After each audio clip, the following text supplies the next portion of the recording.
मागच्या वेळेस 5 वर्षापूर्वी आपण सन्माननीय आमदार आपले माधवराव गवळगावकर यांना आपण निवडून गेलो होतो.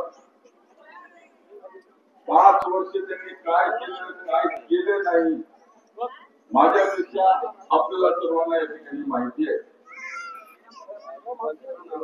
परंतु जर या राज्यामध्ये या देशामध्ये जर महायुतीची सरकार असेल केंद्रामध्ये, जर उद्या या राज्यामध्ये जर महाविकास आघाडीची सरकार आली तर खरंच त्या सरकारकडनं आपल्या अपेक्षा पूर्ण होतील का, हा एक प्रश्न मला या ठिकाणी तुम्हाला विचारायचा आहे.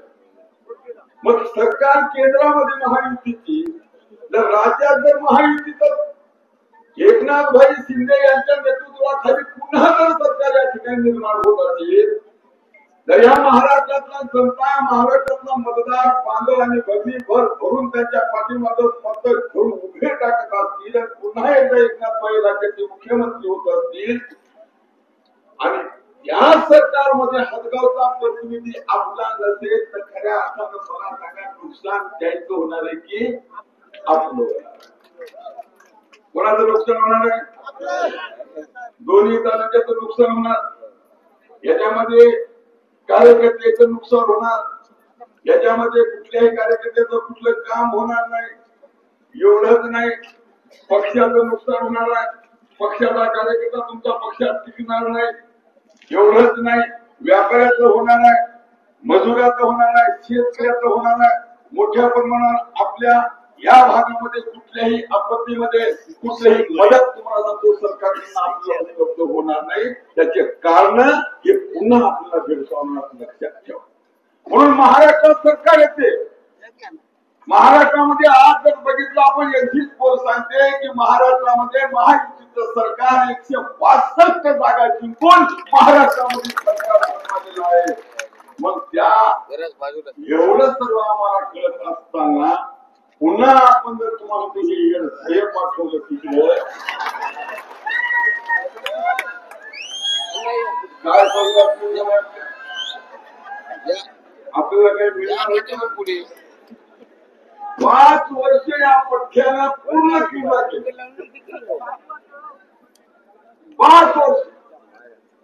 5 वर्ष हा पट्ट्या थांबला नाही.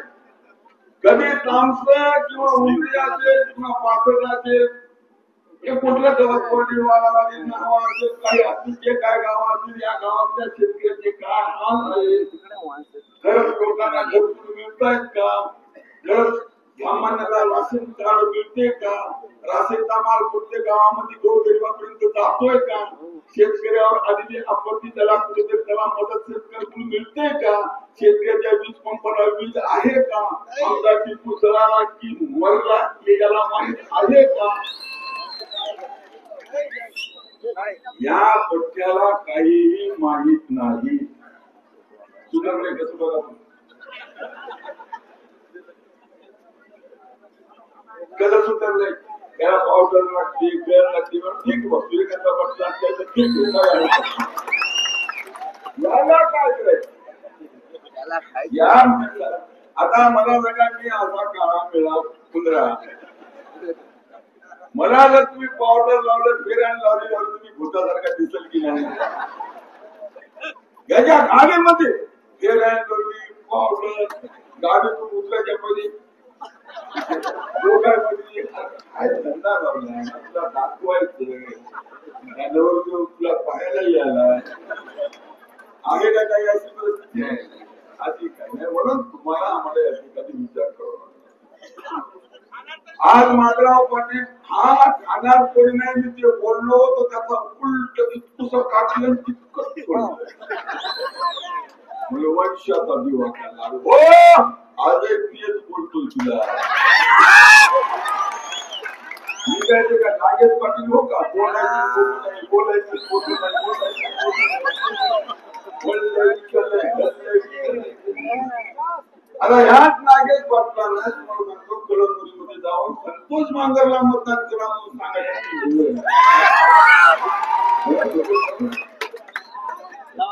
मोबाईल मध्ये आला मोठ्या बांगरला मतदान केलं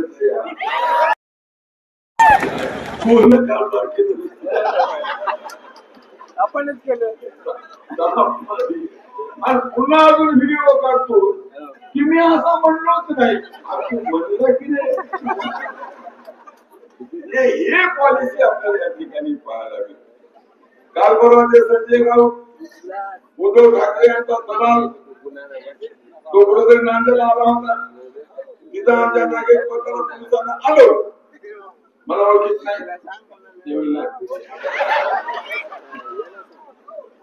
मी कोण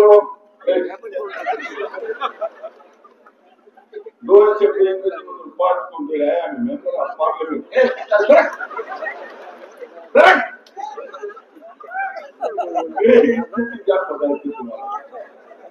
जर या खासदार झालेल्या माणसाला साधा पोलीसवाला पोलीस कॉन्स्टेबल एखादा तुम्हाला सांगतो त्याला ओळखीत नाही तू सगळ्यात बाजूला म्हणत असेल तर मला सांगा मी आपण मतदान केलं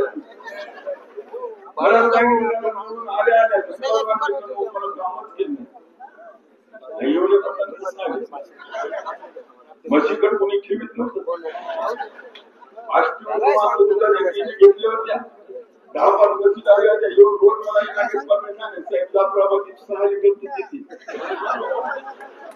साहेब मुरा घेतल्या तुला 5 किलो ती कमी नाही 8 लिटर आपली डेअरी टाकली तर कोणी पण मला दिसून असते माहिती का पायात की ह्या तालुक्यातल्या लोकांना आमच्या बघा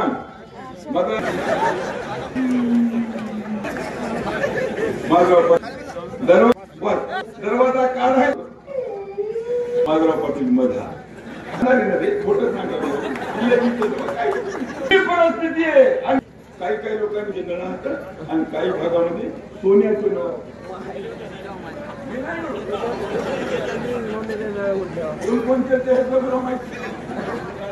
काही घरामध्ये सोन्याचे नळ म्हणजे बाथरूम मध्ये काही बाथरूम मध्ये चांदीचे नळ म्हणजे वेळासारखं तोटे एखादं केलं त्याला चांदीकडे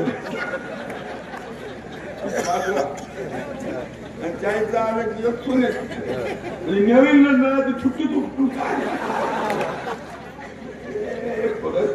हे लोक पाहतील आणि हे पाहिल्याच्या नंतर लोक या मतदारसंघामध्ये येऊन त्यांच्या कधी माधवराव पाटलांना बंगला केवढा बांधला काय सोय त्या बंगल्यामध्ये अरे बाथरूम तुम्हाला 1.5 कोटीची आहे माहित आहे 1.5 कोटीची हा सगळं झाल्यावर पाणी टाक्यात घ्यायचं काम नाही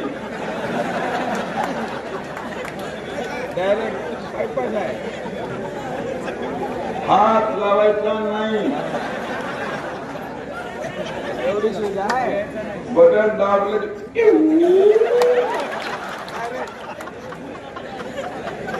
अहो मग तुम्ही कमीत कमी आम्हाला तुमची वस्तू दाखवायला पाहिजे मोठ्या माणसाला या मी घर बांधलं सुभाष मानकडे हातला घर बांधलं या वेळेला सगळ्या तालुका नाता सगळ्या घरण काय पाहायचं तेव्हा आहेच का ते विचारमध्ये एवढं अगदी विदेशामधून मटेरियल आणून बांधलेलं घर विदेशातून मग एवढा पैसा तुमचा जर आलं कसा आम्हाला 4 क्विंटल 5 क्विंटल सोयाबीन एकरी मिळाले तुम्हाला 27 आणि 28 क्विंटल एकरी सोयाबीन मिळाले कसे आम्हाला तुम्हाला 40 टनाचा 35 टनाचा उसाला आवरेज याला सुद्धा 200 टनाचा आवरेज कसं काय याला हेच कळलं आम्ही नांगरून राहणं तुम्हाला नीट करायला तुमच्या शेतात कंप्लेंट केलं नांगर गवत पिकाय नाही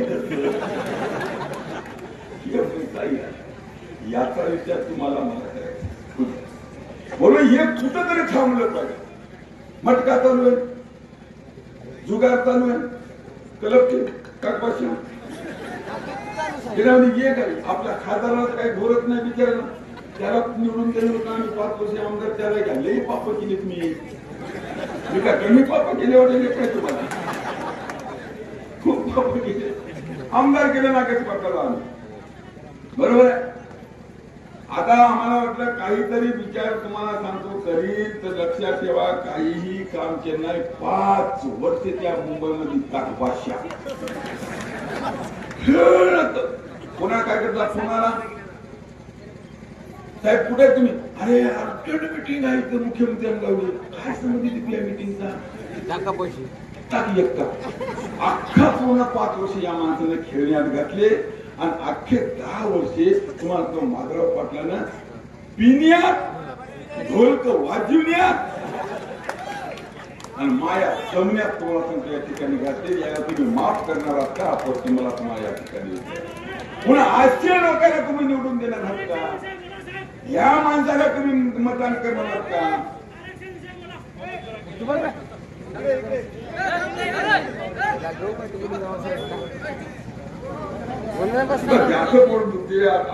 आरक्षण बसला ते करत राहते आपलं काम आपण मागणारे मागतात करणारे करतात देणारे देतात त्याच्यामध्ये काय आता आणि राजकारणामध्ये या निवडणुकीत आरक्षण मतात होऊ नका आता फक्त एकदा होऊ द्या एकदा पांढळ होऊ द्या नंतर मग आपण काय करायचं आहे की नाही आज काय करणारे पण हे आज या हातगाव हिमायतनगर तालुक्यात कुठले गुन्हेगार काम करायचे किनवटचे नांदेडचे अर्धापूरचे वसमतचे का पुसदचे आज कुठल्या तरी कार्यकर्त्याला आहे का त्या आज माधवराव पाटलाच्या जवळचे कार्यकर्ते खोटे बोलत मागच्या जवळचे याची आम्हाला घोषित करायची म्हणजे करायची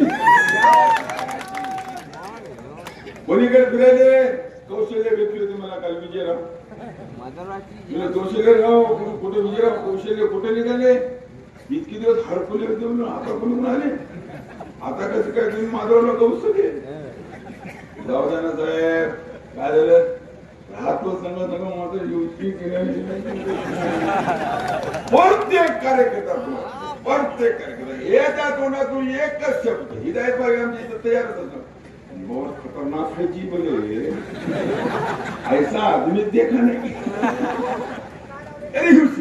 सगळ्या थंडेकराच्या माग आता त्याच्यामध्ये हातभार तुम्हाला आम्हाला सुद्धा या ठिकाणी लावायचा आहे महाराष्ट्रात उद्या सरकार बांधवणं या ठिकाणी येणार आहे आणि ही सरकार तुमच्या आमच्या अतिशय फायद्याची माता भगिनी आमच्या इथं बसलेले सर्वांना तुम्हाला विनंती करणार आहे गावामध्ये सकाळी फिरा आणि सर्व लाडक्या बहिणीला विनंती करा 1500तून 2100कडे जर जायचं असेल तर बाबूराव कदम आपल्याला या ठिकाणी निवडून आणावं लागते आणि बाबूराव कदम निवडून आला तर महाराष्ट्रामध्ये सरकार तुमची बनली पाहिजे आणि सरकार जर बनली तर तुम्हाला 2100 रुपये प्रत्येक महिन्याला लाडकी बहीण योजनेचा लाभ तुम्हाला या ठिकाणी उचलता येतील लक्षात ठेवा आज बरेचसे उद्योग या राज्याच्या मुख्यमंत्र्यांना आणले जवळ 3 ते 3.5 4 लाख बेकारांना या उद्योगाच्या माध्यमातून तुम्हाला उद्या रोजगार मिळणार आहे नोकऱ्या मिळणार का पण या महाराष्ट्राच्या विकासाचा जो गाडा आहे हा गाडा हा महाराष्ट्र जो आज विकसित होत आहे याला थांबवण्याचं काम तुम्हाला या ठिकाणी बांधवांना करायचं नाही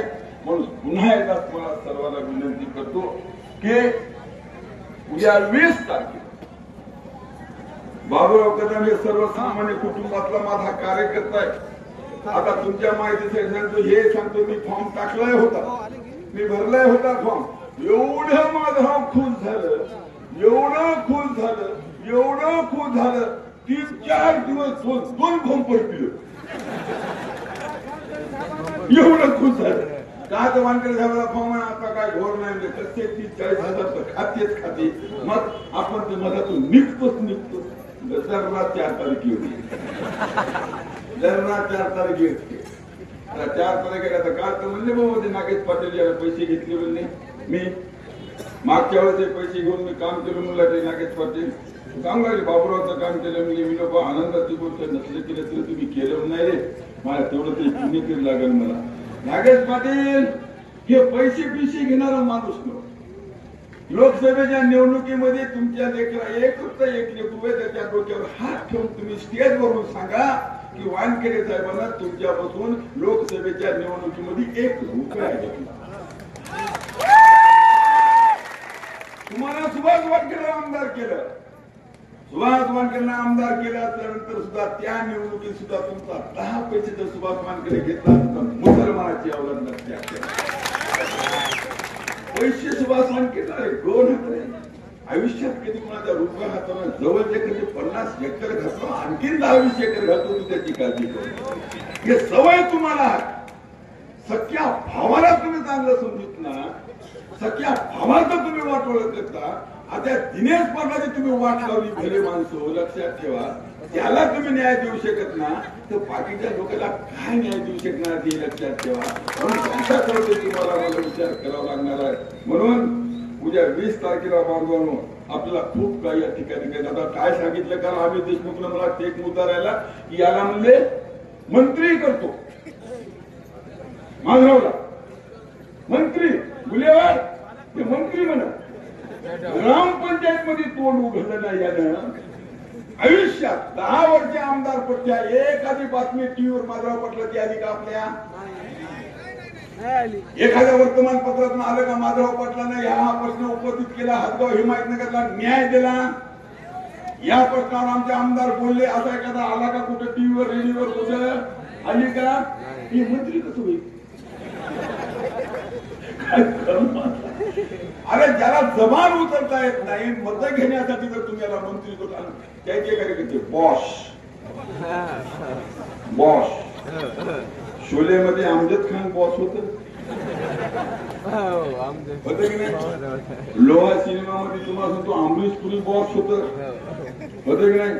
बऱ्याच पिक्चर मध्ये तुम्हाला तो कादर खान, डॅनी, शक्ती कपूर बॉस राहतात की नाही? आणि अखिला बॉसचं काय होते याची कल्पना तुम्हाला रस्ता भंबा अम्बुलन्स हॉस्पिटल बॉस कुठं असतं आमच्या हॉस्पिटल मध्ये. अरे बॉस या बॉसला आपल्याला हॉस्पिटल मध्ये पाठवायचं आहे परंतु पुण्या पाठवायचं आहे नांदेडच्या मुलमुलेच्या हॉस्पिटल मध्ये. मुलमुले माहित आहे तुम्हाला? नाही तर तुम्हाला सांगतो ही येतो म्हणायला नाही निवडून येतो म्हणाला लावा शिरत तेवढे लावतात. तर आता 4 दिवस बाकी आहे तर 25 एकर जमीन मी या ठिकाणी मिळाल पैसे तर नाही बघणार. 25 एकर जमीन ठेवतो. 25 एकर जमीनची शर्यत माधवराव पाटील किंवा नागेश पाटलांना येऊन मिळा संघ लावावी. त्याची मै 25 घ्या आणि माधवराव जर आला तर मै 25 घ्या आणि माधवराव पडला तर तुम्ही मला फक्त 10 द्या. मै जे होईल ते होईल. ए सुभाष मानकिले माहित नाही का मला? तालाब में फिरने वाला मैं भी हूँ. अरे या मतदारसंघात 20 वर्ष काम केलं. खंडेवाडे गाव गाव पातळीवर मी फिरतोय. सकाळ 6 वाजतापासून रात्रीच्या 11 वाजेपर्यंत जंडाळ होत. आज गाव पेटून उठले. याचं नाव काढायला 5,000 रुपयाचा भाव काढला तरी कोणी विचारायला तयार नाही. कोणी विचारायला तयार नाही. आता कार्यकर्ते तुम्हाला गावातले थैल्या भरतील आणि एवढ्या थैल्या भरतील आणून तुम्हाला आपल्या घरामध्ये टाकतील. लक्षात ठेवा असे काही प्रकार उद्या घडणार असत. उद्धव ठाकरेचा प्रश्न इथं निर्माण झाला काल परवा. उद्धव ठाकरेच्या काहीतरी बॅगा तपास. आता इथं मी मीडियाला एक सांगतो किंवा आमच्या निवडणूक आयोगाला माझी विनंती की उद्धव ठाकरे साहेबांच्या बॅगा सभेला येत असताना तपासू नका. सभा करून जाताना तपासा. कारण यांना बॅगा भरायला जमते यायला खाली करायचं माहित नाही. लक्षात ठेवा हे उद्धव ठाकरे साहेबांचं काम आहे. म्हणून पावसाळले शरद पवारचं इंजेक्शन आहे, राहुल गांधीचं सलाईन आहे. एका हाताला उद्धव ठाकरेच्या शरद पवारचं पिचराला इंजेक्शन आणि तुम्हाला दंडाला राहुल गांधीचं सलाईन आहे. एवढ्यावरच तुम्हाला तो ठाकरे चालले. मी काय बोललो? तुम्ही सीटा विकायचे कार्यकर्त्याकडून पैसे घ्यायचे. याला काढा म्हणले पक्षातून. मला पक्षातूनच काढलं. सत्य बोललो. अहो नांदेडची सीट विकली तुम्ही, वाशिम विकली, दारवा विकलं, दिग्रस विकलं, लोहा विकलं. तुम्ही महाराष्ट्र अख्खा विकून टाकला. यायला वाटलं का मुसलमान मतदान देतात? कसं काय मुसलमान मतदान देतात? काय म्हणते तुम्हाला मुसलमान मतदान? बोर्डाचा प्रश्न आला होता तर पार्लमेंट मध्ये हे नागेश पाटील उभा टाकला होता का? तिथं थांबले होते का तुमचे 7 का 8 9 ते तुमचे खासदार? एक तरी त्या दिल्लीमध्ये होतं का? एकही उभं टाकलंय. कोणा मदत केली तुम्हाला? एकाने मदत केली नाही. म्हणून बांधवांनो ही काय ध्रुवीकरण आहे. हे समाजामध्ये ते निर्माण होत आहे. समाजामध्ये जे काय किंवा तो दुरावा निर्माण करण्याचं काम सातत्यानं काँग्रेसच्या माध्यमातून या ठिकाणी केले जाते की कुठेतरी दूर झालं पाहिजे. हिंदू आणि मुसलमान असेल, शीख असेल, इसाई 18 पगड जातीनं भरगच्च भरलेला हा देश आहे.